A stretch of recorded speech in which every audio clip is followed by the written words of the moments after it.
নমস্কার বন্ধুরা, সবাই কেমন আছেন? আশা করি সবাই অনেক ভালো আছেন। আমিও ভালো আছি।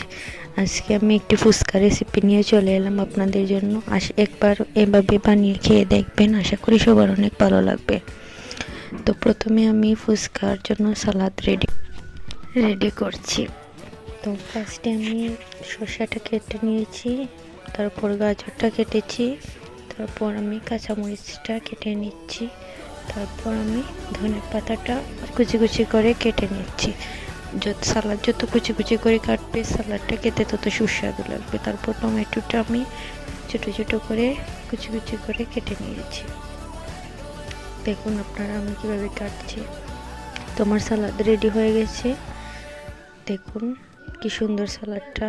তারপরে আমি এখানে লবণ দিয়েছি, আলু সেদ্ধ দিলাম, ম্যাশ করা আলু সেদ্ধ,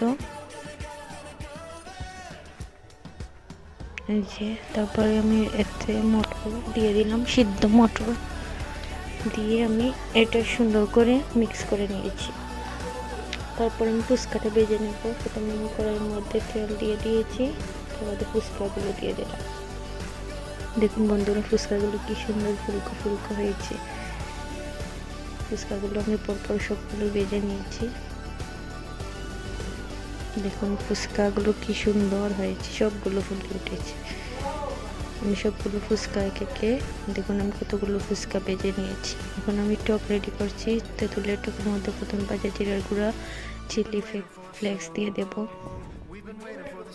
তারপরে ধনে পাতা, কাঁচামরিচ, লবণ, চিনি, বিট লবণ সবগুলো দিয়ে আমি ভালো করে মিক্স করে নেব। ফুচকার জন্য আমার তেঁতুলের টক একদম রেডি হয়ে গেল। এখন দেখুন আমি ফুচকাগুলো পরিবেশন করে নিচ্ছি। প্রথমে ফুচকাটা ভেঙে আমি আলু আর মটরের মিক্সটা দিয়ে দেব। তারপর আমি তেঁতুলের টকে এটা ভালো করে, দেখুন টকের কালারটা কি সুন্দর এসেছে। তেঁতুলের টকে ডুবিয়ে নেব। দেখুন আমার ফুচকাটা কত সুন্দর হয়েছে।